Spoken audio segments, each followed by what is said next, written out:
అందరికీ నమస్కారం. Good evening. అందరూ ఎలా ఉన్నారు? బాగున్నారు అనుకుంటున్నాను. ఇవాళ ఫ్రైడే కదా! మీరు వీక్ అంతా చాలా బిజీగా మీ క్లాసులు అటెండ్ చేసి ఉంటారు. ఎగ్జామ్స్ అండ్ అసైన్‌మెంట్స్‌తో బిజీగా ఉండి ఉంటారు. ఇప్పుడు ఆల్మోస్ట్ వీకెండ్ వచ్చేసింది. ఇవాళ ఇంకా రేపే. సో, అదే ఉత్సాహంతో మనం ఇవాళ మన క్లాస్‌ని స్టార్ట్ చేద్దాం. చాలా ఈజీ అండ్ ఇంట్రెస్టింగ్ టాపిక్స్ ఉన్నాయి ఇవాళ. మీ అందరూ చాలా బాగా పార్టిసిపేట్ చేయాలి. మనం క్విజ్ అది ఆడేటప్పుడు మీరు మీ ఆన్సర్స్ ని చాట్ బాక్స్ లో ఎంటర్ చేయడం కానీ చెప్పడం కానీ చేయాలి. సరేనా? సో ఇవాళటి మన క్లాస్ స్టార్ట్ చేసే ముందు ఎప్పటిలాగానే ఒక ప్రముఖ వ్యక్తి గురించి మనం తెలుసుకుందాం. చూద్దామా ఆయన ఎవరో? Let's see.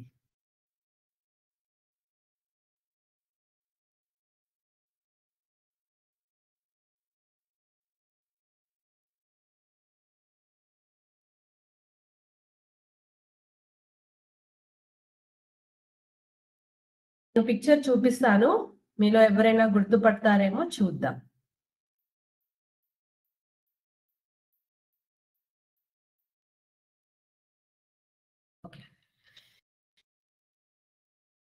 చూడండి, ఈ పిక్చర్ లో ఈ ఫోటోలో మీకు ఎవరు కనిపిస్తున్నారు? ఈయన ఒక ప్రముఖ సైంటిస్ట్. ఎవరైనా గుర్తుపట్టారా? ఎస్, మీలో చాలా మందికి తెలిసే ఉంటుంది. ఈయన వెనుక కూడా ఏదో ఇంట్రెస్టింగ్ గా కనిపిస్తుంది. అదేంటి? ఫస్ట్ మనం ఈయన పేరేంటో చూద్దాం. ఈయన ప్రముఖ శాస్త్రవేత్త విక్రమ్ సారాభాయ్. చూడండి, ఈయన ఫోటో ఇది. ఈయన మన దేశానికి చెందిన ఒక గొప్ప శాస్త్రవేత్త. ఈయనని ఏమని పిలుస్తారో తెలుసా? Father of Indian space research అని. ఎందుకు? మహాత్మా గాంధీ గారిని ఫాదర్ ఆఫ్ నేషన్ అంటారు. ఎందుకంటే మన దేశానికి స్వతంత్రం రావడంలో ఆయన ప్రముఖ పాత్ర ఉంది కాబట్టి. మరి విక్రమ్ సారాభాయ్ స్పెషాలిటీ ఏంటి? ఈయన ఏం స్థాపించారో తెలుసా? మీ అందరికీ చాలా ఇంట్రెస్టింగ్ సబ్జెక్ట్ అది. ఈయన ఇస్రో స్థాపించడంలో, ఇస్రో అంటే తెలుసు కదా, ఇండియన్ స్పేస్ రీసెర్చ్ ఆర్గనైజేషన్, దాన్ని స్థాపించడంలో ఈయన కీలక పాత్ర వహించారు. మనలో చాలా మందికి స్పేస్ సైంటిస్ట్ అవ్వాలని, ఆస్ట్రోనాట్ అవ్వాలని కల ఉంటుంది కదా. అది అంతా ఈయన కృషి వల్లే సాధ్యమైంది. ఈయన 1919లో గుజరాత్ రాష్ట్రంలో జన్మించారు. ఈయన ఎంతో మంది యువకులకు ఆదర్శం. అబ్దుల్ కలాం వంటి సైంటిస్టులకు కూడా ఈయన కృషి ఒక పెద్ద ఇన్స్పిరేషన్ అన్నమాట. మీ అందరికీ తెలుసు కదా, ఇస్రో నుంచి మనం శాటిలైట్స్ లాంచ్ అయ్యేటప్పుడు మరియు పెద్ద పెద్ద ప్రోగ్రామ్స్ జరిగేటప్పుడు స్పేస్ కి సంబంధించినవి టీవీలో చూస్తుంటాం కదా, అవన్నీ ఈయన స్టార్ట్ చేసినవి. ఇది ఇవాళటి మన ప్రముఖ వ్యక్తి గురించి, విక్రమ్ సారాభాయ్. ఓకేనా? మనం ఇప్పుడు ఇవాళటి పాఠంలోకి వెళ్దాం. మనం కొన్ని వారాలుగా ఏం నేర్చుకుంటున్నాం చూడండి. ఒక చిన్న రీక్యాప్. మనం ఎప్పుడైనా పాఠం స్టార్ట్ చేసే ముందు ఇంతకు ముందు ఏం నేర్చుకున్నామో చూస్తే మనకి అర్థమవుతుంది అనమాట. మనకి ఎన్ని గుర్తున్నాయి, మనం ఏం నేర్చుకున్నామో అవన్నీ మనకు ఒక చిన్న రివిజన్ లా.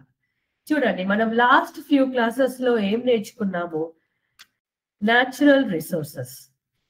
అందులో న్యాచురల్ రిసోర్సెస్ అంటే ఏంటి అంటే ప్రకృతిలో ఆల్రెడీ ఉన్నవి, మనం హ్యూమన్ బీయింగ్స్ చేసినవి కావు, మనం తయారు చేసినవి కావు. ప్రకృతిలో ఆల్రెడీ ఉన్నవి న్యాచురల్ రిసోర్సెస్. దీంట్లో కొన్ని ఎగ్జాంపుల్స్, కొన్ని ఉదాహరణలు ఏంటి? Sunlight, air, water, plants, soil, minerals, fossil fuels. ఇవన్నీ నేచర్ లో ఆల్రెడీ ఉన్నాయి కదా, మనం వీటిని తయారు చేయలేదు, మనం వీటిని వాడుతున్నాం. We're just using them. కానీ ఇవి ప్రకృతిలో ఆల్రెడీ ఉన్నవి. అందుకే వీటిని మనం ఏమంటాము? Natural resources. తర్వాత మనం ఏం చూసాము? Man made resources. దీనిని మనం హ్యూమన్ మేడ్ అని కూడా అనవచ్చు. హ్యూమన్ మేడ్, ఒక్క నిమిషం, హ్యూమన్ మేడ్ రిసోర్సెస్. ఓకేనా? ఎందుకు ఇది హ్యూమన్ మేడ్ అంటే ఇవి మనం మన అవసరాల కోసం తయారు చేసుకున్నాం అన్నమాట. ఉదాహరణకి ఇక్కడ కొన్ని పిక్చర్స్ ఉన్నాయి చూడండి. ఇవి కొంచెం jewellery, laptop, phone, shoes, camera అట్లాంటివి. ఇవి మనకి నేచర్ లో ఆల్రెడీ లేవు. మనం మన అవసరాల కోసం చేసుకున్నవి. సో వీటిని మనం man made or human made resources అని అనవచ్చు. తర్వాత ఏముందో చూద్దామా? చూడండి, తర్వాత మన పాఠంలో మనం ఏం చదువుకున్నాం? Exhaustible resources and inexhaustible resources. దీని అర్థం ఏంటి? ఆ పదంలో ఏంటి అర్థం? ఎగ్జాస్టబుల్ అంటే ఏంటి? అంటే ఇక్కడ కొన్ని ఉదాహరణలు మీరు చూస్తున్నారు. ఇవి ఏంటంటే ఎగ్జాస్టబుల్ రిసోర్సెస్, ఇవి నేచర్ లో ఆల్రెడీ ఉన్నా కూడా మనం వాడే కొద్దిగా మన హ్యూమన్ యాక్టివిటీ వల్ల ఇవి తగ్గుతూ వస్తాయి. ఒక స్టేజ్ వచ్చేసరికి మొత్తానికి అయిపోతాయి. ఫర్ ఎగ్జాంపుల్ ఇక్కడ ఇది ఫారెస్ట్ ఉన్నాయి కదా, ఏమవుతుంది? ఫారెస్ట్లు అన్ని న్యాచురల్ రిసోర్సెస్, కానీ మన హ్యూమన్ యాక్టివిటీ వల్ల, చెట్లు కొట్టేయడం వల్ల అవి తగ్గిపోతూ వస్తాయి. ఇవన్నీ మనం ఒకరు చెప్పినప్పుడు విన్నవే, మనం బుక్స్ లో చదివినవే కదా. ఫారెస్ట్ ఏమవుతాయి? మనం చెట్లు కొట్టేయడం వల్ల తగ్గిపోతాయి. ఫారెస్ట్ లో ఎవరు ఉంటారు? యానిమల్స్ ఉంటాయి. ఈ చెట్లని కొట్టేయడం వల్ల యానిమల్స్ కి వాటికి నివసించడానికి ఇల్లు ఉండకపోవడం వల్ల అవి కూడా తగ్గిపోతాయి. సో ఇవన్నీ తగ్గిపోయి ఒక స్టేజ్ లో అయిపోతాయి అన్నమాట. సో అందుకే వీటిని ఎగ్జాస్టబుల్ రిసోర్సెస్ అంటారు. అలాగే మినరల్స్, భూమి నుంచి తవ్వి తీసేవి. ఈ మినరల్స్ ఏంటి? మన ఈ మినరల్స్ ఎక్కడున్నాయి ఏంటి అనేవి కొంతమంది సైంటిస్టులు కనుక్కున్నారు. కనుక్కొని దానిని బయటకు తీసే పద్ధతులను కూడా కనుక్కున్నారు, మైనింగ్ అట్లాంటి ప్రాసెస్ ద్వారా. అవి తీయగా ఏమవుతాయి? కొన్ని రోజులు అయిపోయేసరికి తగ్గిపోతూ వస్తాయి, ఒకానొక రోజు అయిపోతాయి అన్నమాట. సో అవి ఎగ్జాస్టబుల్ రిసోర్సెస్. అందులో కొన్ని ఎగ్జాంపుల్సే ఆయిల్, న్యాచురల్ గ్యాస్ సహజ వాయువు, మరియు కోల్ అనగా బొగ్గు. ఇవి మనం చూసాం. ఇన్ఎగ్జాస్టబుల్ రిసోర్సెస్ అంటే ఏంటి? అవి మనం వాడినా కూడా హ్యూమన్ యాక్టివిటీ వల్ల మనం చాలా రోజు వాడినా కూడా హ్యూమన్ యాక్టివిటీ దాన్ని ఏమి చేయలేదు అనమాట. అవి అయిపోయే ఛాన్స్ ఉండదు. ఫర్ ఎగ్జాంపుల్, ఉదాహరణకి సన్, విండ్, వాటర్, ఇవి కొన్ని ఎగ్జాంపుల్స్. మనకి ఎప్పుడు సన్ గాని సూర్యుడు అవుట్ ఆఫ్ స్టాక్ అని చెప్పరు కదా, అది అయిపోదు. అది రోజు మనం సన్లైట్ చూస్తూనే ఉంటాం. సో అది ఒక ఎగ్జాంపుల్ అన్నమాట. గాలి, నీరు, సన్లైట్, టైడల్ ఎనర్జీ, ఇవన్నీ ఇన్ఎగ్జాస్టబుల్ రిసోర్సెస్. ఓకేనా? సో ఇది మనం చదువుకున్నాం, exhaustible resources and inexhaustible resources. ఆ తర్వాత మనం ఒక ఎగ్జాంపుల్ తీసుకున్నాం ఎగ్జాస్టబుల్ రిసోర్స్ కి. లాస్ట్ వీక్ ఇది మనం చదువుకున్నాం. దీన్ని ఒక చిన్న రీక్యాప్ అన్నమాట. లాస్ట్ వీక్ మనం ఏం చదువుకున్నాం సైన్స్ క్లాస్ లో? కోల్, బొగ్గు గురించి. బొగ్గు చూసారా? మీకు తెలుసు కదా, మీరు చూసే ఉంటారు, మన ఊర్లలో ఉంటుంది. ఎలా ఉంటుంది? ఇది గట్టిగా నల్లగా ఉంటుంది, కరెక్టా? సో దీన్ని ఎక్కడి నుంచి తీసుకొచ్చారు? ఇది ఎలా వచ్చింది మన దగ్గరికి అంటే భూమిని తవ్వడం వల్ల. కోల్ మైన్ ఇది. ఇవి ఉన్న చోట్లని కొంతమంది సైంటిస్టులు కనుక్కుంటారు. అది కనుక్కున్నప్పుడు ఇలా పెద్ద పెద్ద మైన్స్ లాగా ఆ ప్లేసెస్ కి వెళ్తారనమాట. దాన్ని భూమిని తవ్వుతారు. తవ్వినప్పుడు ఇలాంటి మైన్స్ నుంచి బొగ్గును బయటకు తీస్తారు. ఇందులో భాగంగా చూడండి, తవ్వారు కదా, తవ్వినాక ఎలా తీయాలి? కొన్ని ఇలాంటి టనల్స్ వేస్తారనమాట. టనల్స్ వేసి దాంట్లో మెషిన్స్ కానీ హ్యూమన్స్ కానీ వర్క్ చేసి ఆ కోల్ ని బయటకు తీస్తారు, ఆ బొగ్గుని. సో అదంతా ఒక పెద్ద ప్రాసెస్. దాంట్లో చాలా మంది వర్కర్స్ ఉంటారు, పెద్ద పెద్ద మెషిన్లు ఉంటాయి. అది అలా చేసి ఆ బొగ్గుని బయటకు తీస్తారు. కోల్ వల్ల మనకి చాలా ఉపయోగాలు ఉన్నాయి. చూద్దామా అదేంటో? చూడండి, కోల్ వల్ల ఏంటి ఉపయోగం? మనం చూసే ఉంటాం కదా, ఇలా మొక్కజొన్న, కొన్ని వంటలకి ఇలా ఇక్కడ రోటి కాల్స్తున్నారు, ఇక్కడ మొక్కజొన్న బొగ్గుల మీద కాల్చినవి ఫుడ్ ఐటమ్స్ చాలా టేస్టీగా ఉంటాయి కదా. సో ఇలా కుకింగ్ కి వాడతారు. ఇది కుకింగ్ అన్నమాట. చూడండి, సారీ ఇక్కడ రాయనట్టు. So cooking. తర్వాత ఇదేంటి పక్కన? Thermal energy. ఇక్కడ ఎలక్ట్రిసిటీ ప్రొడ్యూస్ అవుతుంది. దేనివల్ల? కోల్ వల్ల. ఇవి కొన్ని రైల్వే ఇంజిన్స్ నడపడానికి బొగ్గుని వాడతారు. ఓకేనా? సో ఇవి 2 కుకింగ్ అన్నమాట.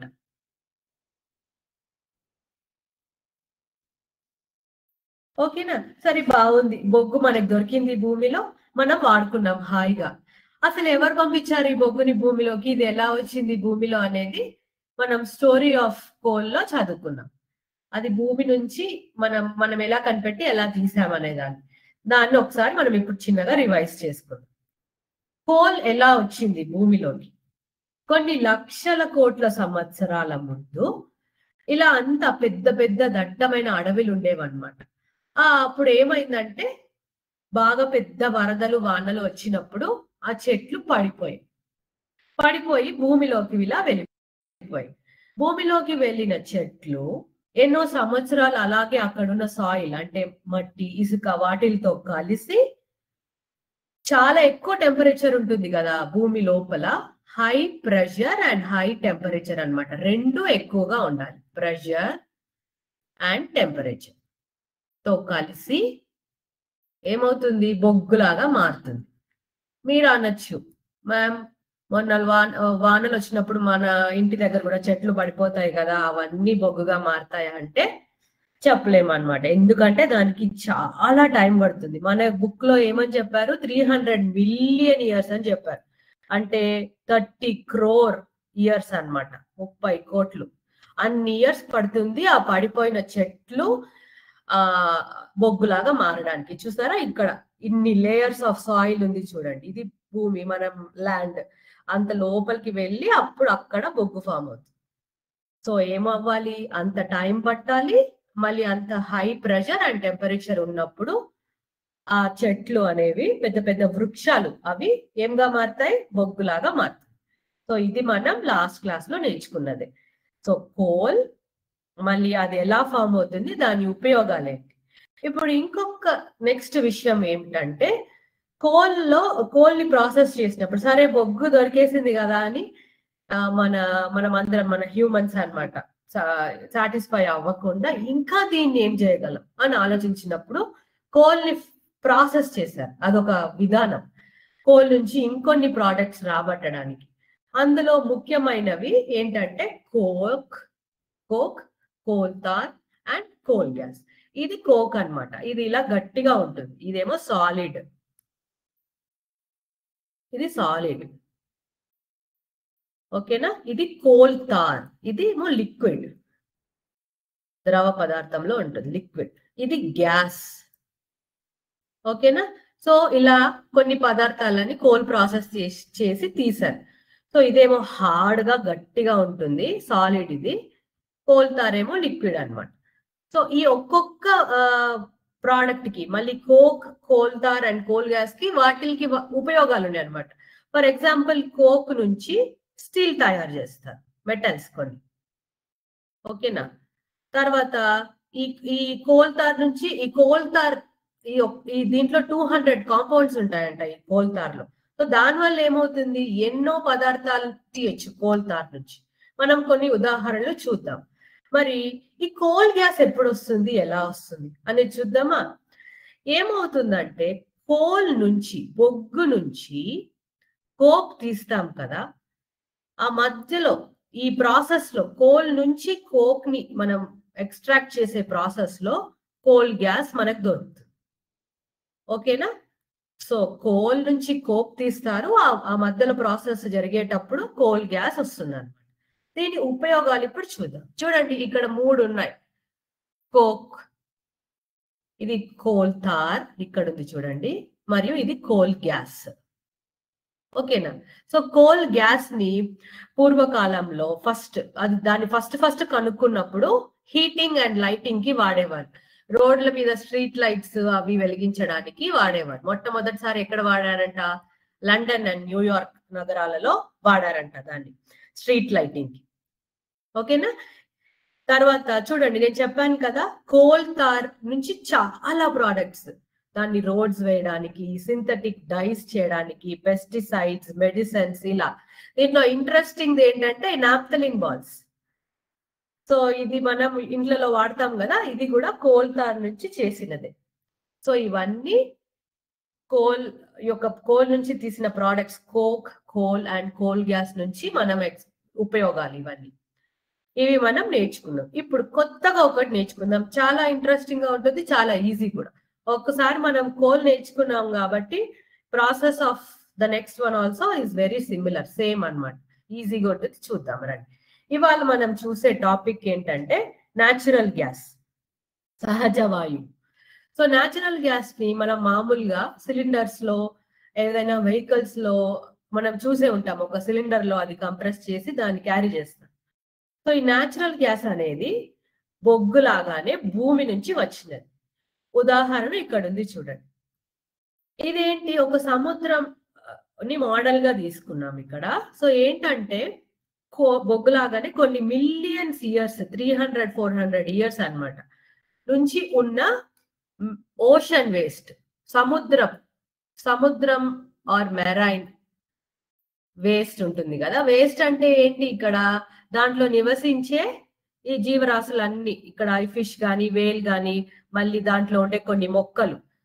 సో ఏంటి, ఫర్ ఎగ్జాంపుల్ కి చెప్తున్నాను నేను. ఫిష్ ఆర్ వేల్, ఏదైనా పెద్ద ఫిష్, వేల్ పెద్దది కాబట్టి, ఫిష్ చిన్నది కాబట్టి, సో మెరైన్ యానిమల్స్ ఏవైనా కానీ, ప్లస్ అక్కడ ప్లాంట్స్ ఉంటాయి కదా ఓషన్ లో, మెరైన్ ప్లాంట్స్ అవి, ప్లస్ అక్కడ ఉన్న సాయిల్, కొన్ని రాక్స్ కూడా ఉంటాయి కదా ఓషన్ లో, చిన్న చిన్నగా పెద్ద పెద్దగా, డిపెండ్స్ కదా ఓషన్ ఒక నేచర్ ని బట్టి. అవన్నీ కలిసి 300-400 మిలియన్ ఇయర్స్ లో ఏమవుతుంది, అది ఇక్కడ చూడండి న్యాచురల్ గ్యాస్ గా మారుతుంది. సో ఏంటి, the marine waste or products that are ఈ ఓషన్ లో 300-400 ఇయర్స్ ఉండి, మిలియన్ ఇయర్స్, 300-400 మిలియన్ ఇయర్స్ అది సెటిల్ అయ్యి, అది స్లోగా మనకి ఎలా ఫామ్ అవుతుంది, న్యాచురల్ గ్యాస్ గా ఫామ్ అవుతుంది. మనం ఏం చేస్తాము, దాన్ని ఓషన్ మీద, మీరు అడగచ్చు, మ్యామ్ మేము ఒక్కొక్కసారి ఆయిల్ వెల్స్ అని, న్యాచురల్ గ్యాస్ వెల్స్ అని మేము ల్యాండ్ లో కూడా చూసాం కదా మ్యామ్ అని చెప్పేసి. దాని ఉదాహరణే ఇది అన్నమాట. సో 2 రకాలుగా న్యాచురల్ గ్యాస్ ని ఎక్స్ట్రాక్ట్ చేస్తారు, భూమి నుంచి, ఓషన్ నుంచి. భూమి నుంచి బయటకు తీసినప్పుడు ఇలాంటి పంప్స్ వేస్తారనమాట. కొన్ని పంప్స్ ఉంటాయి, దాన్ని ఏం చేస్తారు, ఆ పంప్స్ ని ఉపయోగించి ఎక్స్ట్రాక్ట్ చేస్తారు. ఆ పంప్స్ అన్ని ఎక్కడ కనెక్ట్ అయ్యి ఉంటాయి అంటే, కొన్ని పైప్స్ కి కనెక్ట్ అయ్యి అది మళ్ళీ ఫ్యాక్టరీకి ఫర్దర్ ప్రాసెసింగ్ కి వెళ్తుంది అనమాట. సో అదంతా ఒక చాలా పెద్ద పెద్ద ఎక్విప్మెంట్స్ యూజ్ చేసి చేసే ప్రాసెస్. సో ఏంటి, 2 విధాలుగా చేస్తాము natural gas extraction. One on land, ఇంకొకటి ఇలా ఓషన్స్ లో. ఓకేనా, ల్యాండ్ అండ్ ఓషన్స్, ఈ 2 చోట్ల నుంచి న్యాచురల్ గ్యాస్ ని ఎక్స్ట్రాక్ట్ చేయొచ్చు. మరి మీరు చెప్పారు కదా మ్యామ్, ఓషన్స్ లో అంటే ఓషన్ క్రియేచర్స్, పెద్ద పెద్ద ఫిష్, వేల్ చనిపోయి అవి చాలా ఏళ్ళు ఉండి ఉండి ఉండి అవుతుందని. మరి ల్యాండ్ లో ఏంటి అంటే, ల్యాండ్ లో ఏమవుతాయంటే కొన్ని పెద్ద పెద్ద రాక్స్ కొన్ని సంవత్సరాలు ఉండాక ఆ రాక్స్ మధ్యలో సాయిల్, ఆ రాక్ యొక్క సెడిమెంట్స్ అన్ని ఫామ్ అయ్యి చాలా ఏళ్ళు ఉండిపోయి, ఆ గ్యాప్స్ నుంచి మనకి న్యాచురల్ గ్యాస్ ని బయటకు తీస్తారు. ఒక్కొక్కసారి కొంచెం డ్రిల్లింగ్ అది చేసి ఆ రాక్స్ ని బ్రేక్ చేస్తారనమాట. ఇవన్నీ కొంచెం పెద్ద పెద్ద ఎక్విప్మెంట్స్ వాడి చేసే ఒక ప్రొసీజర్. సో మీరు ముఖ్యంగా తెలుసుకోవాల్సింది ఏమంటే, న్యాచురల్ గ్యాస్ ని ఎక్స్ట్రాక్ట్ భూమి మరియు ఓషన్ నుంచి చేయొచ్చు. అవి ఓషన్ లో అయితే marine animals and marine plants చాలా ఏళ్ళు ఉండిపోయి దాంట్లో నుంచి తీయవచ్చు న్యాచురల్ గ్యాస్ ని. భూమి నుంచి కూడా ఇలా తీయవచ్చు అన్నమాట, ఇలా పైప్స్ ద్వారా తీయవచ్చు. సో దీని ఒక మెయిన్ అడ్వాంటేజ్ ఏంటి మేము, న్యాచురల్ గ్యాస్ అడ్వాంటేజ్ ఏంటంటే, గ్యాస్ అనేది ఎప్పుడైనా కంప్రెసబుల్. దాన్ని మనం ఒక సిలిండర్ లో కంప్రెస్ చేయవచ్చు. ఎక్కువ అమౌంట్ ఆఫ్ గ్యాస్ ని చిన్న సిలిండర్ లో పెట్టచ్చు అన్నమాట. సో దీన్ని మనం సిఎన్జి అంటాం. సిఎన్జి అంటే ఏంటి, పైన మీరు చూస్తున్న విధంగా compressed natural gas. Main advantage of natural gas ఏంటంటే, ఒకటి దీన్ని మనం కంప్రెస్ చేసి సిలిండర్స్ లో పెట్టగలగడం, రెండోది అది లెస్ పొల్యూషన్ ని ఇస్తుంది. ఓకేనా. సో బొగ్గుని మనం కాల్చినప్పుడు, ఒక బొగ్గు స్టీమ్ ఇంజిన్ వెళ్తుంది అనుకోండి, మనం చాలా పొగ చూస్తాం కదా. సో ఈ న్యాచురల్ గ్యాస్ ఒక పెద్ద అడ్వాంటేజ్ ఏంటంటే, అది చాలా తక్కువ పొల్యూషన్ ని మనకి ఇస్తుంది, పొగ రాదు అనమాట. So that is why natural gas ని ప్రిఫర్ చేస్తారు. సో ఇది ఇవాళటి మన న్యాచురల్ గ్యాస్ గురించి. మీరే చూసింటారు, మీరే నాకు ఎగ్జాంపుల్స్ రాయండి చాట్ బాక్స్ లో, న్యాచురల్ గ్యాస్ మన స్టేట్ లో ఎక్కడ ఉంది అని. నేను ఆన్సర్స్ చివరికి చూస్తాను, మధ్యలో మీరు క్విజ్ రాస్తున్నప్పుడు నేను ఆన్సర్స్ చూస్తాను. Natural gas in our state, Andhra Pradesh లో ఎక్కడి నుంచి తీస్తున్నారు, ఎక్కడ దొరుకుతుంది, ఎక్కడ ఉన్నాయి మనకి ఈ న్యాచురల్ గ్యాస్ రిఫైనరీ కానీ ఎక్స్ట్రాక్షన్ యూనిట్ కానీ ఎక్కడ ఉంది అనేది మీరు నాకు చాట్ బాక్స్ లో రాయండి. ఓకేనా? మనం మళ్ళీ లాస్ట్ ఇంకొకసారి రీక్యాప్ చేస్తాం కదా, అప్పుడు నేను కూడా చెప్తాను. But I'm looking for some answers in the chat box. Natural gas in our state, location అన్నమాట. You need to write the place. It may be ఒక ఊరు పేరు, ప్రాంతం పేరు, ఎనీ రీజన్, అది మనకి ఎక్కడ, మన రాష్ట్రంలో, ఆంధ్ర రాష్ట్రంలో ఎక్కడ అనేది రాయాలి. ఓకేనా?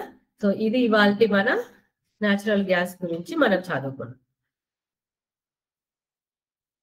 ఓకే, సో ఇది ఇవాళ మన టాపిక్ అయిపోయింది. అంటే ఫస్ట్ ఫిజికల్ సైన్స్ లో మనం ఇప్పుడు ఎప్పుడు లాగానే మనం ఏం చేస్తాం, ఫస్ట్ మనం ఒక టాపిక్ నేర్చుకున్నాక క్విజ్ రాస్తాం కదా. సో లెట్స్ స్టార్ట్ మన ఒక చిన్న క్విజ్. ఇప్పుడు నేర్చుకున్న ఈ టాపిక్ నుంచి క్విజ్ నేను ప్లే చేస్తాను, మీరు మీ ఆన్సర్స్ ని చాట్ బాక్స్ లో రాయండి.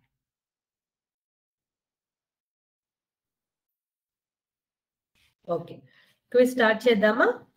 లెట్స్ సీ మనకు ఫస్ట్ క్వశ్చన్ ఏముందో చూద్దాం.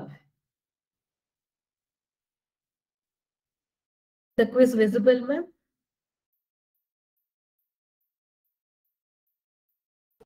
Yes, ma'am. Okay, thank you ma'am. Okay, first question చూద్దామా? ఆన్సర్స్ అందరూ ఆలోచించి మంచిగా అన్ని ఆప్షన్స్ చదివి మీరు మీ చాట్ బాక్స్ లో పెట్టండి. ఫస్ట్ క్వశ్చన్ చూద్దాం. ఫస్ట్ క్వశ్చన్ ఏమి ఇచ్చారు? Which of the following is not true about coal? It is a natural resource. It is formed from dead plants. It is an inexhaustible resource. It is used to generate electricity. దీంట్లో ఏది సరైన option కాదు, coal యొక్క ఉపయోగం ఏది కాదు. మీరు A B C D అని పెట్టచ్చు, ఇక్కడ ఉన్న ఆప్షన్స్ ని చూసుకొని ఏ ఆప్షన్ కరెక్టో అది మీరు పెట్టవచ్చు.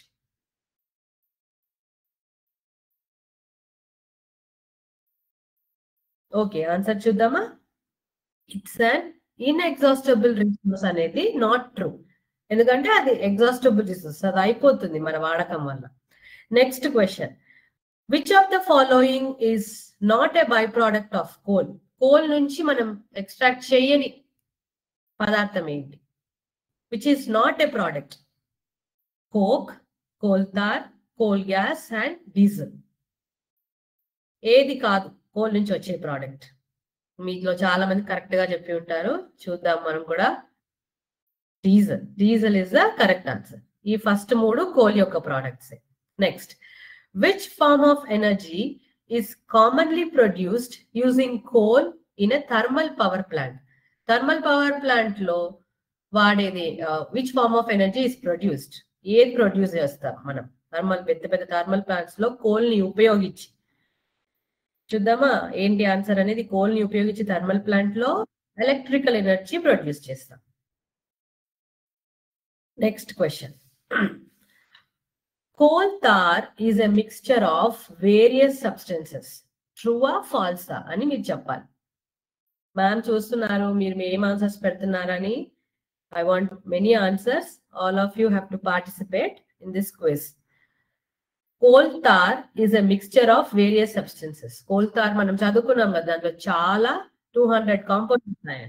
True, answer is true. Next last question ఇది. How is natural gas usually transported over long distance? ఒక ప్లేస్ నుంచి ఇంకొక ప్లేస్ న్యాచురల్ గ్యాస్ ని మనం ఎలా ట్రాన్స్పోర్ట్ చేస్తాం?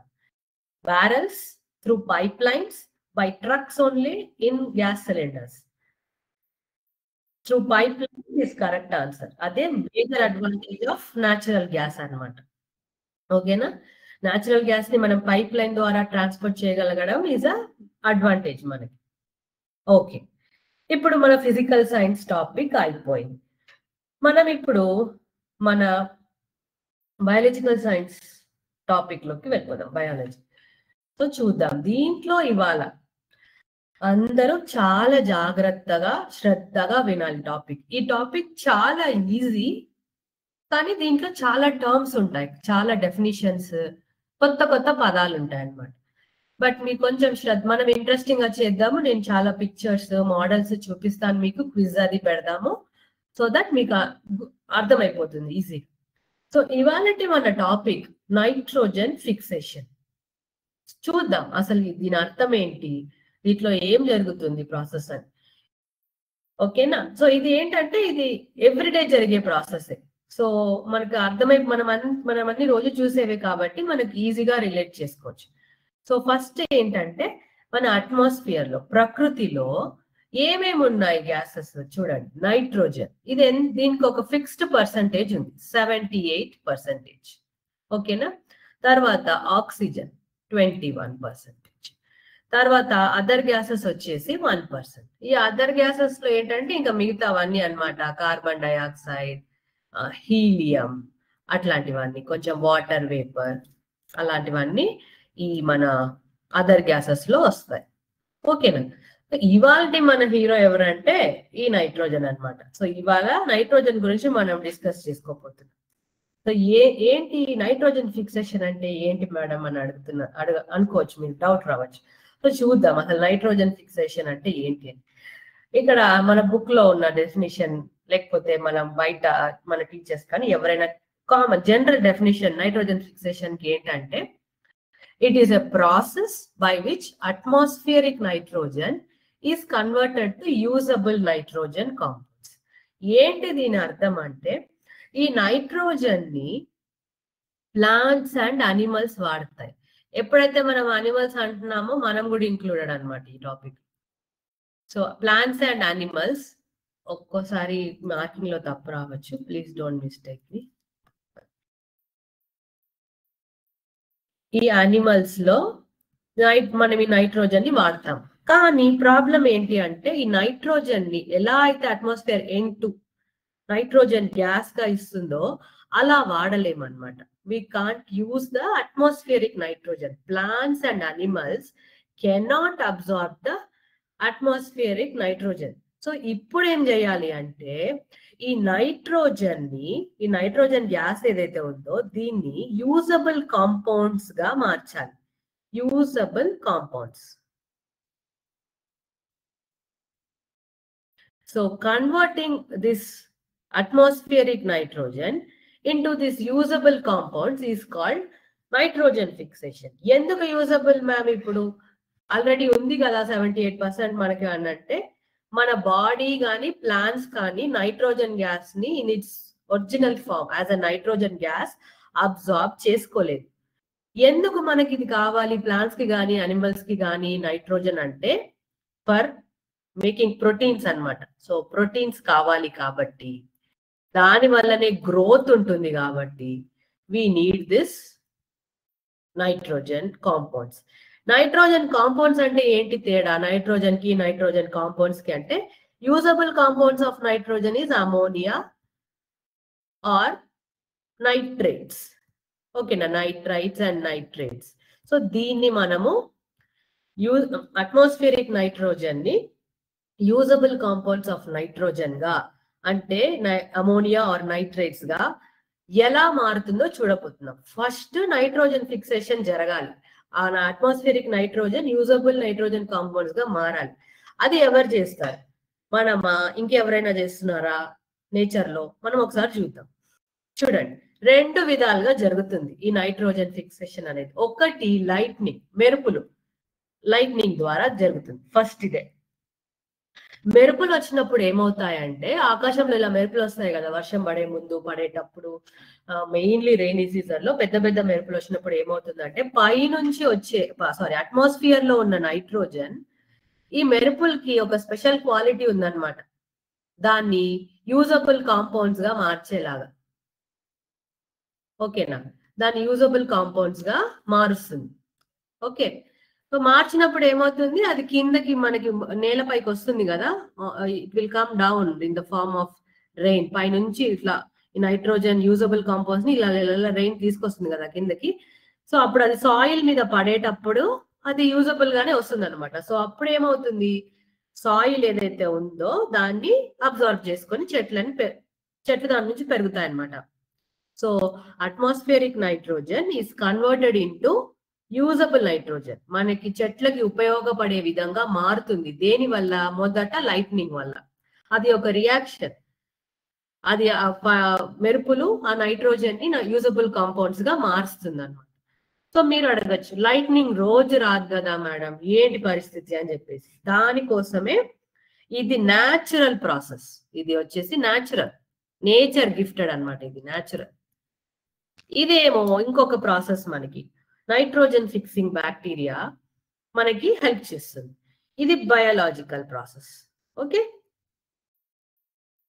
Biological process. సో దీంట్లో ఏం జరుగుతుందో చూద్దాం. ఇది ఫస్ట్ అయితే సింపుల్, పైనే జరిగిపోతుంది, అంత పెద్ద ప్రాసెస్ ఏం లేదు. Lightning will convert the atmospheric nitrogen into usable compounds. అది సాయిల్ లోకి వచ్చేటప్పుడే యూజబుల్ కాంపౌండ్స్ గా ఉంటాయి కాబట్టి ప్లాంట్స్ దాని నుంచి పెరిగేస్తాయి, ప్రాబ్లం లేదు. ఇప్పుడు ఈ నైట్రోజన్ ఫిక్సింగ్ బ్యాక్టీరియా ఎక్కడ ఉంటుంది, అది ఏంటి, అదేం చేస్తుందో చూద్దాం. నైట్రోజన్ ఫిక్సింగ్ బ్యాక్టీరియా ఇలా చిక్కుడు, బీన్స్ అండ్ పీస్ లాంటి చెట్లు ఉంటాయి కదా, దాని వేర్లలో ఉంటుంది అనమాట. ఈ పిక్చర్ లో ఇక్కడ రూట్స్ ఉన్నాయి కదా, ఈ రూట్స్ లో ఉంటుంది. లెగ్యూమినస్ ప్లాంట్స్ అంటారు దీన్ని ఏమంటారు, మనం ఇక్కడ లెగ్యూమినస్ ప్లాంట్స్ అంటారు. దీని రూట్స్ లో ఈ రైజోబియం బ్యాక్టీరియా అనేది ఉంటుంది. ఈ రైజోబియం బ్యాక్టీరియా ఏం చేస్తుంది హ్యాపీగా అంటే, వర్షం పడుతుంది కదా, ఎక్స్క్యూజ్ మీ, సారీ. సో ఏం చేస్తుందంటే, ఈ అట్మాస్ఫియర్ లో ఉన్న నైట్రోజన్ ని యూజబుల్ నైట్రోజన్ గా మార్చేస్తుంది. ఓకేనా, ఫర్ ఎగ్జాంపుల్ ఇలా అమోనియాగా మార్చొచ్చు, నైట్రేట్స్ గా మార్చొచ్చు. ఓకేనా, అప్పుడు ఏమవుతుంది, సో ఏం చేసింది, పైన మన అట్మాస్ఫియరిక్ నైట్రోజన్ పైన అంటే what I mean is atmospheric nitrogen ని రైజోబియం బ్యాక్టీరియా దాన్ని యూజబుల్ కాంపౌండ్స్ ఆఫ్ నైట్రోజన్ గా మారుస్తుంది. సో అప్పుడు ఏమవుతుంది, ఆ కాంపౌండ్స్ ని యూజ్ చేసి యూజబుల్ కాంపౌండ్స్ ఆఫ్ నైట్రోజన్ ని వాడుకొని చెట్లు పెరుగుతాయి. ఓకేనా, it will help in plants growth. తర్వాత ఆ చెట్లను ఇలాంటి డీర్ లాంటి మేక, ఆవు అట్లాంటి జంతువులు తింటాయి కదా, అప్పుడు ఇక్కడ ఉన్న యూజబుల్ కాంపౌండ్స్ ఆఫ్ నైట్రోజన్ ఈ యానిమల్స్ లోకి వచ్చేస్తుంది. ఓకేనా, సో ఇప్పుడు చూడండి, దీంట్లోకి వచ్చేస్తుంది అనమాట usable compounds of nitrogen. Okay, so atmospheric nitrogen usable compounds గా సాయిల్ లో మారిందేమో ఇప్పుడు ఈ యానిమల్స్ లోకి వచ్చేసింది. సరే, ఇప్పుడు మీరు చెప్పారు కదా మ్యామ్, ఇప్పుడు మనం ఇది నేర్చుకునే దానికి మెయిన్ రీజన్ ఏంటంటే, అట్మాస్ఫియర్ లో 78% ఆఫ్ నైట్రోజన్ ఎలా మెయింటైన్ అవుతుంది అనేది చూద్దాం మనం. సో ఫస్ట్ మనం ఏం చూసాం, నైట్రోజన్ ఫిక్సేషన్ చూసాం, అట్మాస్ఫియరిక్ నైట్రోజన్ యూజబుల్ నైట్రోజన్ గా మారే విధానం. ఇప్పుడు మనం ఏం మాట్లాడుకుంటున్నామంటే, అట్మాస్ఫియర్ లో 78% ఆఫ్ నైట్రోజన్ ఉంది కదా, అది ఎప్పుడు 78% గా ఎలా మెయింటైన్ అవుతుంది, కాన్స్టెంట్ గా ఎలా ఉంది అనేది. సో ఇప్పుడు మన యూజబుల్ కాంపౌండ్స్ ఆఫ్ నైట్రోజన్ ఏమో ఈ యానిమల్స్ కి వచ్చేసింది కదా. ఇప్పుడు నెక్స్ట్, ఈ యానిమల్స్ ఒకవేళ చనిపోయినప్పుడు కానీ ఆర్ వీటిలో ఎక్స్క్రీటా వల్ల మళ్ళీ ఈ నైట్రోజన్ కాంపౌండ్స్ సాయిల్ లోకే వెళ్తాయి. ఓకేనా, సో చూడండి, నైట్రోజన్ కాంపౌండ్స్ ఫస్ట్ సాయిల్ లో ఉండేవి, ప్లాంట్స్ నుంచి అనిమల్స్ కి వెళ్ళాయి. అనిమల్స్ యొక్క ఎక్స్క్రీటా లేక అవి చనిపోవడం వల్ల అవి డీకంపోజ్ అయ్యి మళ్ళీ సాయిల్ లోకే వెళ్తుంది. ఓకేనా, ఇది ఒక చిన్న సైకిల్ అన్నమాట. సో ఏమైపోయింది, ఇప్పుడు మనం ఇప్పుడు దాకా ఏం చూసాము, అట్మాస్ఫియర్ నుంచి నైట్రోజన్ వచ్చింది, అప్పుడు తర్వాత మళ్ళీ దాన్ని బ్యాక్టీరియా ఏం చేసింది, యూజబుల్ కాంపౌండ్స్ గా మార్చింది. ఓకేనా, ఓకే, తర్వాత దాన్ని అనిమల్స్ తిన్నాయి. ఓకేనా, ఇవి చనిపోయినప్పుడు మళ్ళీ సాయిల్ కి వెళ్ళిపోయింది. అది సాయిల్ కి యూజబుల్ కాంపౌండ్స్ వెళ్ళిపోయింది. ఇక్కడ ఒక స్పెషల్ బ్యాక్టీరియా ఉంటుంది అనమాట. దాని పేరు డీనైట్రిఫైయింగ్ బ్యాక్టీరియా. ఓకేనా? ఆ డీనైట్రిఫైయింగ్ బ్యాక్టీరియా ఏం చేస్తుందంటే మళ్ళీ యూజబుల్ కాంపౌండ్స్ ఆఫ్ నైట్రోజన్ ని నైట్రోజన్ గ్యాస్ గా మార్చి అట్మాస్ఫియర్ కి తిరిగి ఇచ్చేస్తుంది. సో ఆ 78% అందుకే ఎప్పుడు అలాగే కాన్స్టెంట్ గా మెయింటైన్ అవుతుంది అనమాట నైట్రోజన్. రెండు, ఫస్ట్ ఏమో లైట్నింగ్ హెల్ప్ చేస్తుంది, తర్వాత ఈ రైజోబియం బ్యాక్టీరియా వల్ల అట్మాస్ఫియరిక్ నైట్రోజన్ కాన్స్టెంట్ గా ఎలా ఉంటుందో మనం చూసాం. ఇది ఏంటంటే ఫస్ట్ టైం మీరు చూసినప్పుడు కొంచెం డిఫికల్ట్ గా అనిపిస్తుంది, కానీ మన బుక్ లో ఇలా ఒక మంచి డయాగ్రామ్ ఇచ్చారనమాట. దీంట్లో చూడండి, ఈజీ అయిపోతుంది. చూడండి ఇప్పుడు మీకు ఇక్కడ అట్మాస్ఫియరిక్ నైట్రోజన్ ఉంది. ఓకేనా? ఇది ఏమైంది ఫస్ట్ చూడండి, ఇక్కడ లైట్నింగ్ దాన్ని ఏం చేసింది, మెరుపులు కాంపౌండ్స్ ఆఫ్ నైట్రోజన్ గా మార్చేసింది. చూడండి, ఇది ఒక స్టెప్. ఇది అవ్వలేదు, ఎప్పుడు మనకి లైట్నింగ్ ఉండదు కదా. ఇప్పుడు ఏం చేద్దామంటే అప్పుడు నైట్రోజన్ ఫిక్సింగ్ బ్యాక్టీరియా వచ్చేసి దాన్ని యూజబుల్ కాంపౌండ్స్ ఆఫ్ నైట్రోజన్ గా మార్చేసింది. ఓకే, సో ఈ కాంపౌండ్స్ ని చెట్లు వాటి వేర్ల ద్వారా అబ్జర్వ్ చేసుకున్నాయి. చెట్లని యానిమల్స్ తిన్నాయి. Animals eats these plants. తర్వాత యానిమల్స్ తిన్నాక ఆ నైట్రోజనస్ వేస్ట్ ఏదైతే ఉందో అది వాటి ఎక్స్క్రీషన్ ఆర్ డెత్ వల్ల మళ్ళీ చూడండి సాయిల్ కి వచ్చింది. ఇక్కడ ఒక బ్యాక్టీరియా, డీనైట్రిఫైయింగ్ బ్యాక్టీరియా ఏం చేస్తుంది, దాన్ని మళ్ళీ ఇక్కడ చూడండి, bacteria turn compounds of compounds of nitrogen into nitrogen gas. So అందుకే అట్మాస్ఫియర్ నుంచి వచ్చిన నైట్రోజన్ మళ్ళీ తిరిగి అట్మాస్ఫియర్ కే వెళ్ళిపోతుంది అనమాట. ఓకేనా? సో ఇది ఒక సైకిల్, ఇది ఇలాగే జరుగుతుంది. ఇది ఎందుకు ముఖ్యము అంటే ఆ అట్మాస్ఫియర్ లో నైట్రోజన్ ని 78% కాన్స్టెంట్ గా మెయింటైన్ చేయడానికి కోసం. ఓకేనా? సో ఇవి 2 మెథడ్స్. ఒకటి ఫస్ట్ ఇది లైట్నింగ్ చూసాం, న్యాచురల్ ప్రాసెస్. సెకండ్ ఏమో ఈ నైట్రోజన్ సైకిల్ చూసాం. ఇంకొకటి ఉంది దీంట్లో. ఒక్కొక్కసారి మీరు అనొచ్చు లెగుమినస్ ప్లాంట్స్ అన్ని చోట్ల ఉండవు కదా, అప్పుడు రైజోబియం బ్యాక్టీరియా అన్ని చోట్ల ఉండకపోతే ఎలా. అలాంటప్పుడు మన ఫీల్డ్స్ లో, పొలాలలో నైట్రోజన్ కాంపౌండ్స్ కలిగిన ఎరువులు, ఫర్టిలైజర్స్ వాడతారనమాట. అవి హెల్ప్ చేస్తాయి ఈ నైట్రోజన్ ని మెయింటైన్ చేయడానికి అట్మాస్ఫియర్ లో. ఓకేనా? సో ఇది నైట్రోజన్ సైకిల్ గురించి. ఇది మనం ఎలాగో ఇది నైట్రోజన్ సైకిల్ నేర్చుకున్నాం కాబట్టి దీనికి ఒక చిన్న సిమ్యులేషన్ చూద్దాం. చూడండి, ఇదిగోండి, ఇది ఒక చిన్న సిమ్యులేషన్. దీంట్లో కొన్ని ఎక్కువ టర్మ్స్ ఉండవచ్చు మనం నేర్చుకున్న దానికన్నా, కానీ మీరు కంగారు పడద్దు. మీరు ఫస్ట్ ఇవాళ మనం ఏం నేర్చుకుందాం చూడండి. ఇది సింపుల్. దీంట్లో నేను లాంచ్ చేస్తాను. దీంట్లో ఏముంది చూడు, ఫస్ట్ ఈ డయాగ్రామ్ లో ఏముంది, నైట్రోజన్ అట్మాస్ఫియర్ లో ఉన్నది బ్లూ కలర్ లో ఉంది. ఇక్కడ బ్యాక్టీరియా, రైజోబియం బ్యాక్టీరియా ఉంది. ఇక్కడ ఒక చెట్టు అన్నమాట. ఓకే, ఈ చెట్టు ఏం చేస్తుందో ఇప్పుడు మనం చూద్దాం. తర్వాత ఇక్కడ ఒక యానిమల్ ఉంది, ఇక్కడ డీకంపోజర్ అంటే అక్కడ డీనైట్రిఫైయింగ్ జరుగుతుంది. చూద్దాం, ఈ సైకిల్ ని స్టార్ట్ చేద్దాము. చూద్దాం ఈ ప్రాసెస్ ఎలా వెళ్తుందో. ఇప్పుడు చూడండి, నైట్రోజన్ వచ్చింది సాయిల్ దాకా.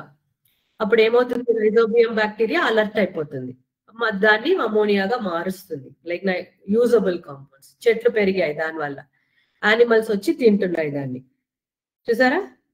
ఆ తర్వాత ఆ యానిమల్స్ చనిపోయినా లేకపోతే వాటి ఎక్స్క్రీటా వల్ల అయినా ఏమవుతుందంటే ఇంకొక రకమైన బ్యాక్టీరియా కాల్డ్ డీనైట్రిఫైయింగ్ బ్యాక్టీరియా మళ్ళీ ఆ యూజబుల్ కాంపౌండ్స్ ఆఫ్ నైట్రోజన్ ని అట్మాస్ఫియరిక్ నైట్రోజన్ గా మార్చి ఇచ్చేస్తుంది. చూడండి, ఫస్ట్ 3 ఉండేవి కదా నైట్రోజన్, ఇక్కడ మళ్ళీ అదే 3 నంబర్ వచ్చింది. So this is how this cycle goes on అన్నమాట. ఓకేనా? ఇది నైట్రోజన్ సైకిల్. మీకు క్లారిటీకి ఇంకొకసారి చూద్దామంటే ఇదిగో చూడండి, ఇక్కడ కూడా ఒక సైకిల్ ఉంది. సేమ్, కొన్ని ఎక్కువ టర్మ్స్ ఉన్నాయి దీంట్లో, బట్ పర్వాలేదు, ప్రాసెస్ అయితే సేమే. చూడండి, పైనుంచి అట్మాస్ఫియర్ నుంచి నైట్రోజన్ వస్తుంది. ఇక్కడ నైట్రోజన్ ఫిక్సేషన్ జరుగుతుంది, అంటే యూజబుల్ కాంపౌండ్స్ గా మారుతుంది అనమాట అది. తర్వాత చూడండి, ఇక్కడ కొన్ని టర్మ్స్ ఉన్నాయి, ఇంపార్టెంటే, కానీ ఒకటే రోజులో మీరు ఎక్కువ కన్ఫ్యూజ్ అయిపోతారు. కొన్ని నేర్చుకుందాం. చూడండి, ఆ సాయిల్ లో ఉన్నది మళ్ళీ యూజబుల్ కాంపౌండ్స్ గా మారుతుంది, నైట్రేట్ గా. ఆ తర్వాత ఏం చేస్తుంది? డీనైట్రిఫికేషన్. ఇది ఇంపార్టెంట్ అన్నమాట. సాయిల్ లో ఇంకొక రకమైన బ్యాక్టీరియా ఉంటుంది అనమాట, డీనైట్రిఫై చేసే బ్యాక్టీరియా. అంటే యూజబుల్ కాంపౌండ్ ఆఫ్ నైట్రోజన్ ని మళ్ళీ నైట్రోజన్ గ్యాస్ గా మార్చే బ్యాక్టీరియా. అదేం చేస్తుందంటే సాయిల్ నుంచి నైట్రోజన్ ని మళ్ళీ పంపించేస్తుంది అట్మాస్ఫియర్ కి, నైట్రోజన్ గ్యాస్ గా. చూసారా, వెళ్ళిపోయింది. So this is about the nitrogen cycle. ఓకేనా? రైట్. సో ఇప్పుడు మనం ఒక చిన్న క్విజ్ చేద్దాం.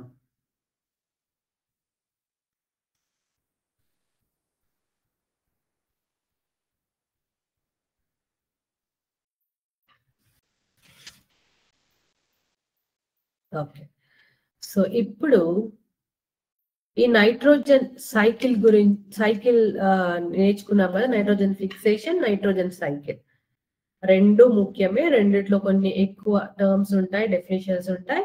మీరు స్లోగా నేర్చుకోవాలన్నమాట. ఓకేనా? సో ఇప్పుడు మనం ఒక క్విజ్ చేద్దాము. మీరు క్విజ్ చేసేటప్పుడు ఏం లాగిన్ అవుతారు? kahoot.it. ఓకేనా? సో అది మీరు ఆల్రెడీ చేస్తున్నదే. kahoot.it అది ఓపెన్ చేసే, అది మీరు లాంచ్ చేయండి. URL లో అది టైప్ చేయండి మీరు.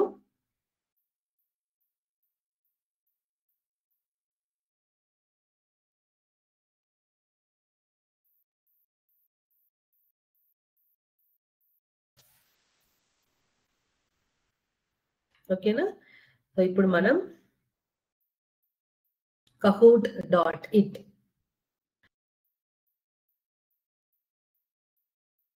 KAHOOT.it అది ఓపెన్ చేసి ఇప్పుడు మీకు పిన్ ఒకటి కనిపిస్తుంది, మీరు ఎంటర్ చేయాలి.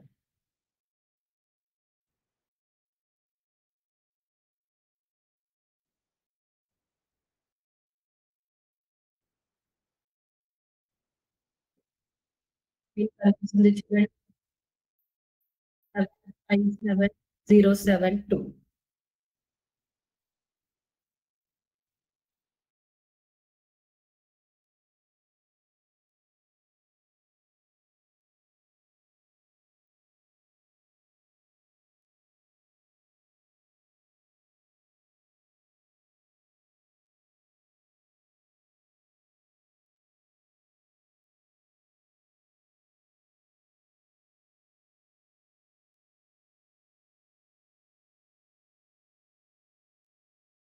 The screen visible, ma'am? Yes, ma'am. Okay. Visible waiting for participants. Yeah. అందరు తొందరగా లాగిన్ అవ్వండి. మేడం ఒకసారి స్పెల్లింగ్ చెప్పండి మళ్ళీ. ఇక్కడ ఇది హైలైట్ చేస్తాను మ్యామ్, కనిపిస్తుందా? కనిపిస్తుంది మ్యామ్. ఓకే, ఇది మీరు యూజ్ చేయాల్సిన లింక్ kahoot.it KAHHOOT.it.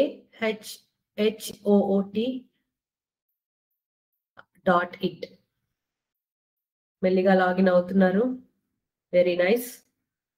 వెయిట్ చేస్తాను 2 minutes, అందరు లాగిన్ అవ్వండి.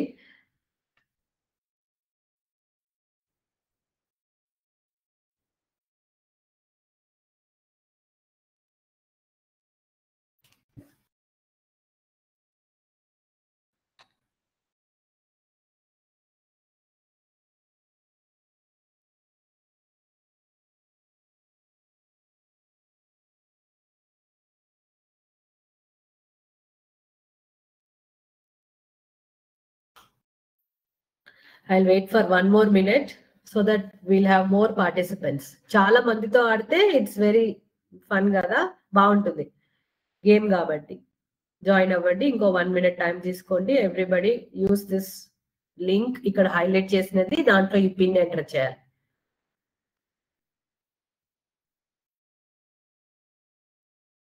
Okay,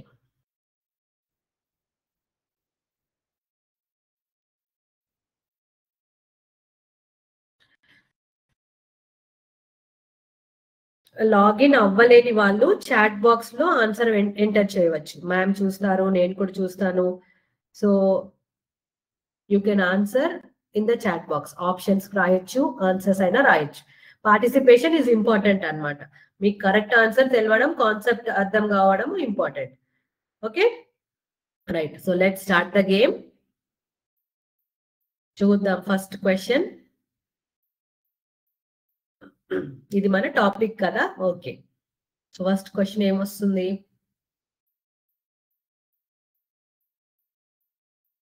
yes, which organisms help to fix nitrogen in the soil? Soil లో, భూమిలో ఏ ఆర్గానిజం హెల్ప్ చేస్తుంది నైట్రోజన్ ఫిక్స్ చేయడానికి? ఆప్షన్స్ ఉన్నాయి.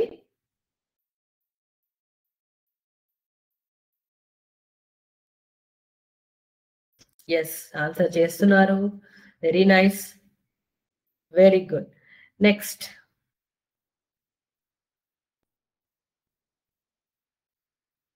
Next question.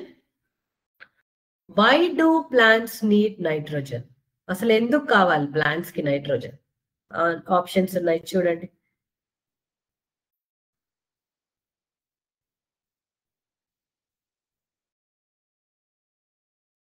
ఆన్సర్ చేస్తున్నారు వాళ్ళందరూ. Very nice, wonderful, very nice. Next question కి వెళ్దాం.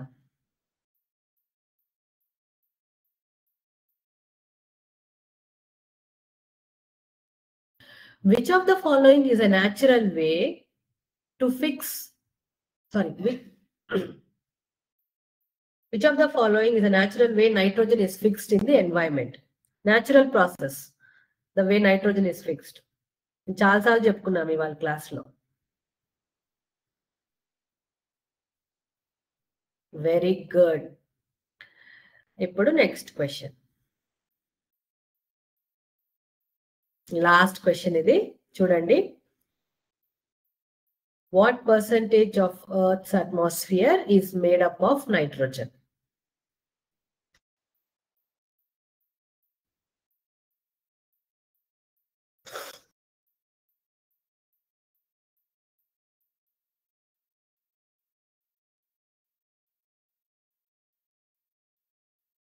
Very good. అయిపోయింది మన క్విజ్. చూద్దామా ఎవరు బాగా ఫాస్ట్ గా కరెక్ట్ గా ఆన్సర్ చేశారో చూద్దాం. పోడియం వచ్చేసింది, విన్నర్ అనౌన్స్ చేసే టైం. వావ్, థర్డ్ ప్లేస్ లో విఎంఆర్ ఉన్నారు, సెకండ్ ప్లేస్ లో ZPHS, అండ్ ఫస్ట్ ప్లేస్ లో wow AMPS Chirala. Very good, wonderful, very nice job, very well done. Okay, so ఇది ఇవాళ మన గేమ్. ఓకేనా, నైస్. సో ఇవాళ మనం ఏం చేసి మనం ఇవాళ 2 డిఫరెంట్ సబ్జెక్ట్స్ చదువుకున్నాం కదా. ఒక క్విక్ రీక్యాప్. మ్యామ్ దీనికి ఆన్సర్స్ రాసారా చూద్దాం ఇప్పుడు. ఓకేనా, మన స్టేట్ లో ఎక్కడ ఉంది న్యాచురల్ గ్యాస్ ఎక్స్ట్రాక్షన్, దాని ఆయిల్ వెల్స్ ఎక్కడున్నాయి, ఎవరు రాసారో చూద్దామా? చాట్ బాక్స్ లోకి వెళ్దాము. Just give me a second.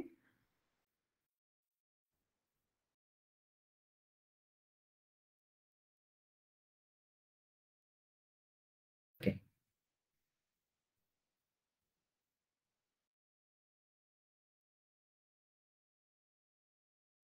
Okay, ఎవరు రాసారు ఆన్సర్స్ చూద్దాం Q&Aలో. ఎస్, మన రాష్ట్రంలో రాశాను, అందరు ఇండియాలో కూడా రాసేసారు. Very good, lot of information. Information is wealth కాబట్టి వెరీ వండర్ఫుల్ సెషన్ అన్నమాట ఇది. Krishna and Godavari delta, perfect answers. Gujarat, yes right, wonderful, very good. ఇక్కడ ఆప్షన్స్ పెట్టారు, wonderful, very good, very good.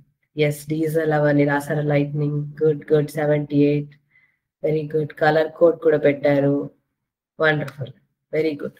Okay, so ఇవాళ మనం కొన్ని ఇంపార్టెంట్ టాపిక్స్ నేర్చుకున్నాము. Nitrogen fixation and nitrogen cycle చూసినప్పుడు కొంచెం మీకు అనిపించవచ్చు చాలా ఎక్కువ డెఫినేషన్స్ ఉన్నాయి, లేకపోతే పదాలు, composition like compounds, nitrates, ammonia ఏంటి ఇదని. మీరు బుక్ లో ఇవాళ ఎక్స్ప్లెయిన్ చేసింది గుర్తుపెట్టుకోండి. బుక్ లో కూడా ఇన్ఫర్మేషన్ ఉంది. మీరు డ్రాయింగ్ వేసుకుంటూ స్టెప్ బై స్టెప్ పాయింట్స్ రాసుకుంటూ మీరు అది ప్రాక్టీస్ చేస్తే it is very simple and very easy అన్నమాట. సో టుడే సెషన్ లో మనం ఏమేమి చూసామంటే ఫస్ట్ ఒకసారి షేర్ చేసుకుందాం స్క్రీన్, సో దట్ ఒక క్విక్ రివిజన్ అయిపోతుంది. We all can close the session, wind up the session with the feeling that మనం మంచిగా నేర్చుకున్నాము, చాలా విషయాలు నేర్చుకున్నాము. We have use this one full hour very nicely అని చెప్పేసి in a very meaningful way. ఓకేనా? సో ఫస్ట్ మనం ఇవాళ ఏం చూసాము, మనకి ప్రముఖ వ్యక్తులలో విక్రమ్ సారాభాయ్ గారి గురించి. ఈయన ఒక శాస్త్రవేత్త, ఇస్రో స్థాపకులు, కరెక్ట్ కదా? సో తర్వాత ఈయన ఒక సైంటిస్ట్, ఈయన చాలా కృషి చేశారు ఆయన ఫీల్డ్ లో. అండ్ మన భారతదేశం ఈయనని గొప్ప బిరుదులతో సత్కరించింది, పద్మభూషణ్ లాంటివి అన్నమాట. తర్వాత ఇవాళ మనం ఒక చిన్న రీక్యాప్ తీసుకున్నాము. మనం ముందుగానే చదువుకున్నవి న్యాచురల్ రిసోర్సెస్ గురించి, మ్యాన్ మేడ్ రిసోర్సెస్ గురించి. తర్వాత ఇవన్నీ కూడా మనం చూసాం. ఎగ్జాస్టబుల్ అంటే ఏంటి, ఇన్ఎగ్జాస్టబుల్ అంటే ఏంటి, అండ్ వాటి ఎగ్జాంపుల్స్. తర్వాత మొగ్గు గురించి, కోల్, దాన్ని మనము ఎలా ఎక్కడ చూస్తాం, ఎక్కడ మనకు కనబడుతుంది కోల్, ఎలా తీస్తారు బయటకి, ఎలా వచ్చింది భూమిలోకి, స్టోరీ ఆఫ్ కోల్ లో మనం చదువుకున్నాం. తర్వాత వాటి ఉపయోగాలు, కుకింగ్, రైల్వే ఇంజిన్స్ నడపడంలో, థర్మల్ పవర్ ఎక్స్ట్రాక్షన్ లో కోల్ ఉపయోగపడుతుంది. తర్వాత కోల్ నుంచి వచ్చిన products, coke, coal tar and coal gas. And దాంట్లో నుంచి మనకి ఏమి ఉపయోగాలు అవి కూడా చూసాం. కొత్త టాపిక్ ఏం నేర్చుకున్నాము, న్యాచురల్ గ్యాస్, సహజ వాయువు. ఇది మన రాష్ట్రంలోనే చాలా ఎక్కువగా లభిస్తుంది కాబట్టి ఎన్నో ప్రముఖ కంపెనీలు, రిలయన్స్ అలాంటి పెద్ద పెద్ద ఓఎన్జీసీ కంపెనీలు దీన్ని ఎక్స్ట్రాక్ట్ చేస్తున్నాయి అన్నమాట. So this is the wealth of our state, one of the మనకున్న చాలా రిసోర్సెస్ లో one of the wealth of our state అన్నమాట. సో న్యాచురల్ గ్యాస్ ఎలా ఎక్స్ట్రాక్ట్ చేస్తాం భూమి నుంచి అనేది మనం చూసాం.